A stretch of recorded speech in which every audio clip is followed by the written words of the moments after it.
For a long time I was working in the gallery scene, the traditional world of Western artists. Artists primarily work in environments where they are isolated. They work in a studio space and then they present their work to the world on white walls in often very elite spaces.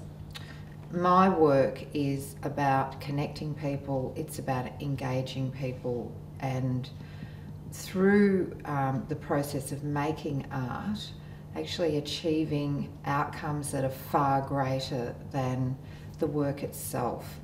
So, having said that, I still, as an artist, have a great desire to achieve and make very beautiful things that are profoundly moving. So there's two very powerful agendas there. All artists have dreams, but the sort of dreams that I have are dreams that can't be realised without a big team of people, that cannot happen without an incredibly beautiful place to site them, and that cannot happen without some kind of strong meaning and collective consciousness behind the work. Having lived in East Gippsland all my life, I'm just absolutely inspired and passionate about the variety and power of the land that we live in here. And from the mountains to the sea was the concept that came to me right from the beginning. I felt that to do something that actually embraced that extraordinary diversity of land, and something that also connected very deeply to this sense of place where we all live, and also a piece that could engage the traditional owners of the land.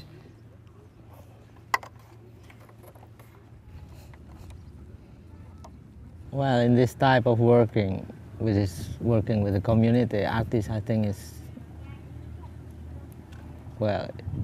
more playing a role as a media, I think, and art sort of become like a platform that make the people possible to work together, to meet together. And it's the most important thing is how to make people enjoy working together, because this opportunity, I think, is very important. This art piece will disappear in a few days, I think, but the relationship which happened during the whole process of the whole things, it will remain until much, much longer, I think. I try not to have any preconceptions when approaching a site-specific work such as Common Ground, so that I might be open to the place itself suggesting ideas to me. In the case of Common Ground, it was amazing because Lakes Entrance actually possesses a gamelan, which is a set of Indonesian percussion instruments, and it's not every regional town that has a gamelan. Even more amazing was the fact that this particular gamelan comes from Central Java, which is the area where Eko Purwodo, our artist-in-resident, comes from. So there was an amazing musical possibility to explore with that. However, Lakes Entrance doesn't have a gamelan ensemble currently, that is, people to actually play the instruments. So I got around this by sampling all of the instruments, that is, to digitally record them and then recreate them within a software realm so that I could incorporate those sounds into the Common Ground music. At Lakes Entrance, there was that incredible richness of a coastal ecosystem with beautiful lakes, and then the ocean just over the sand dunes, and all of the intricacies that that kind of landscape presents. But as well as that, it had this opportunity to work on an incredibly iconic piece of architecture, being the footbridge. The world of Lakes Entrance today is very, very different to the early days, of course, and there are many issues in that town now. There are major issues of racial tension. There's a lot of disrespect for different racial groups in the community. There's a lot of issues between youth and young people. There's a transient population. There's economic depression. The list goes on and on. So the other agenda I had for this project was really to try and address some of those issues through arts practice, through celebration and ritual and ceremony, to engage people more deeply with each other and ultimately bring them together at the table to have a conversation on level ground, on common ground, on the ground that we all share as a community. We're about to have the Welcome to Country, and it's a very proud moment for everybody. I think this is just the most magic moment in the whole thing, because we've actually brought all the families from across this area together, the families of the original Gunai Nation, and Elaine can probably talk a bit more about that, who's here. We've probably just about covered all the families, not all, but we've got a good mix here. Quite proud. I feel like crying. That's me. Thank each and every one of you people, black and white, to join us here in celebrating what we do. And this is the first time in my life that I have ever come across anything like this. And I thank the organisers very, very deeply from the bottom of my heart. I've never had an opportunity to speak like this before and thank people, especially the white people, who have done so much here in the last 10 days. Putting together a vision of this nature is like a jigsaw puzzle with a million pieces, and you never know where the pieces are going to go. When the jigsaw all comes together at the end and the vision is realised,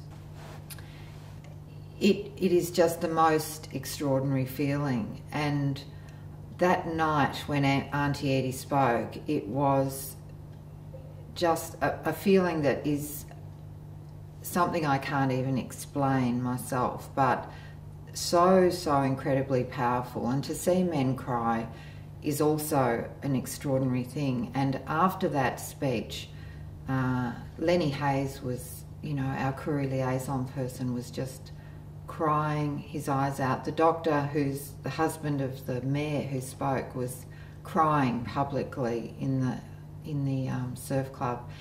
I didn't stop crying for, I think, at least half an hour. People were hugging, people from all backgrounds. Elders were hugging, children were hugging elders. There was this incredible sense of healing, and the Koori community said to me, this has been a healing like no other healing has ever been in this town. It's healing on a really deep level. And when we went through the whole process of making the canoe was such an extraordinary process even in itself, because it needs to all work with nature, and in this situation it just didn't work. The sap didn't run in the tree, the boat wouldn't be made, and we were just going against the grain. And yet the process of making the boat actually brought everyone together. This project is really good. It's actually the second time I've been involved in the making of a canoe. I went out last year with Uncle Albert. And I think it's really good for the department to be involved, as well as it just happening so that the knowledge does get passed on.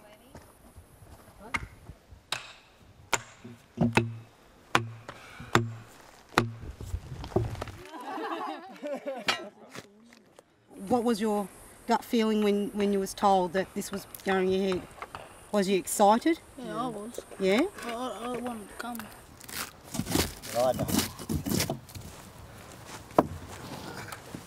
This rope we're going to tie around the end. So you want to feel that like that. You want it moisture like that. And it makes it easier, more pliable, flexible.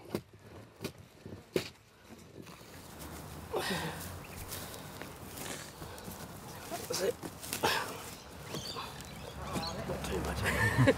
Great. Well, then ultimately we didn't even use that boat. We ended up finding another boat, another canoe that was made 35 years ago. Well, when we brought that canoe back and had that there on the night, and had all the families that had been involved in that come together again, they hadn't spoken for 15 years. They had not sat round a table together. And there I was at the surf club after the speeches, looking at these people from the Italian community, from the Aboriginal community, from the surf club, from the Shire, and everyone was sitting around tables together talking to each other and just feeling this absolutely extraordinary sense of community spirit. And I think that was just, to me, the ultimate dream come true. It's a multicultural sort of a thing, you know, everybody mixed and everybody talked and gathered, and it was deadly. I've never seen anything like it, you know. I reckon it was better than New Year's. Just the way the crowd, and they just come around and sat down and yarn, and you know. The reason why it was so important to me, it brought family back together. Because over the years we've been feuding for so long, and people don't know how I feel about today. It was fantastic, and family are back together. It really, you know, brought emotional, spiritual, and power back into our community, especially with our elders and our kids. Language is integral to culture, and in the case of the Gunai language, which is the traditional Aboriginal language of the Lakes Entrance area, it's not often spoken these days, so we thought it could be very valuable to incorporate spoken Gunai into the Common Ground music. The way I did this was to record Corey reciting the traditional Gunai story of Borong the Pelican, and that became like a spoken word track around which I built music, which became a section of the overall Common Ground soundtrack. Not many have heard Aboriginal stories and stuff, and yeah, I reckon it's alright, because they get to hear it as well as what we do as well. We're not the only ones that learn it. There's not just the canoe on the water, there's also the story to go with it as well. This is the story of the Gunai man. He comes down from up in the mountains and he's on a journey going to the inlets where the water's deep so he can put his canoe in. And when he gets there, he finds that there's a duck, a musk duck in it, and they fall in love, and that's how the first man was created.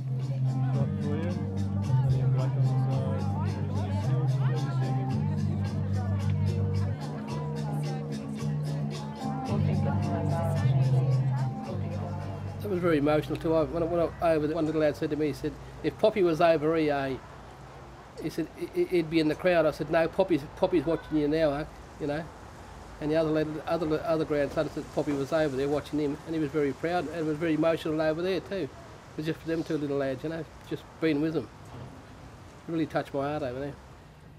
Of course, the work was always at the forefront of all of that, and when the piece unfurled on Friday night, that was the final icing on the cake. That's like all the candles going off, all, you know, the sparklers, the whole bit, you know, literally. The magic night, the comet flying in the sky, you know, it was just like something out of a fairy tale. And 3,000 people on that shore, you could feel their sense of wonderment and their, you know, final realisation that this is a reality. It is something that has existed for a very long time, and it is something that we should all treasure and really pay respect to.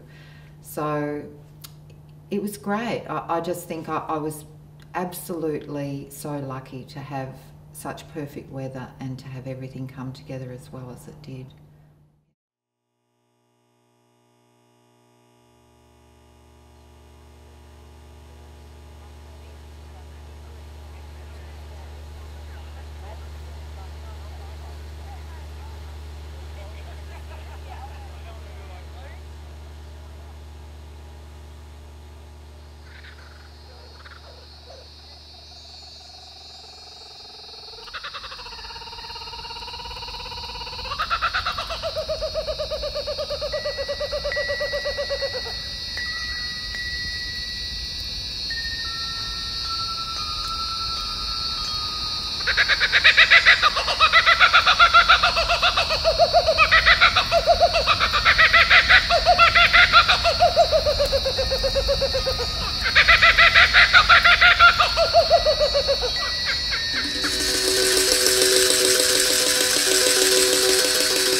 Kuti gunman nara jinjin, kuti gana wunwan. Jinjin pelican back nainga, mango kawa, ill back nainga. Walk, walk, walk, walk, walk, walk. Chili flapper, pulu per jinjin, dirt yawan. Janana way put, ill papa, tarawako. Chili nugga, cutban, green, nangle bro, nangle bro.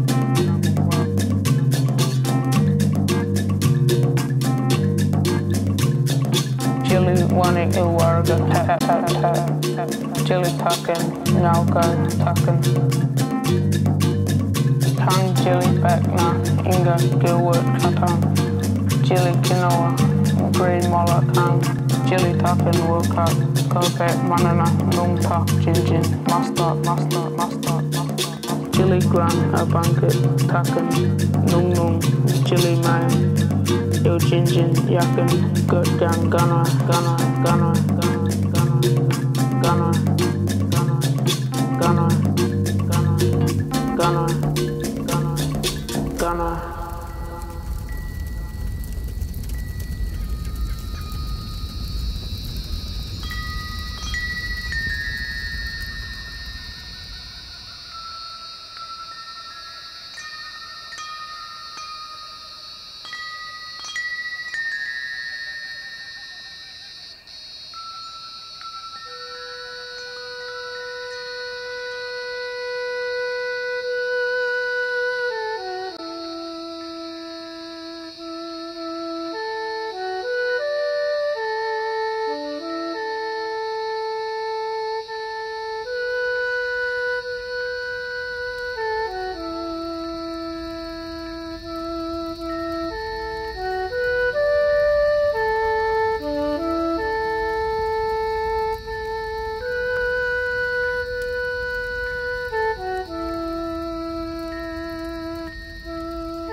Kuti gunman nara jinjin, kuti gana wunwan.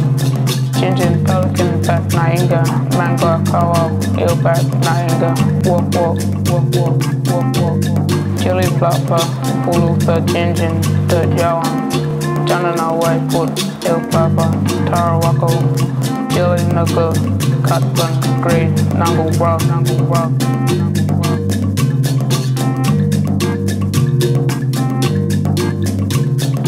Chili wanting iwarga, tap, tap, tap, tap.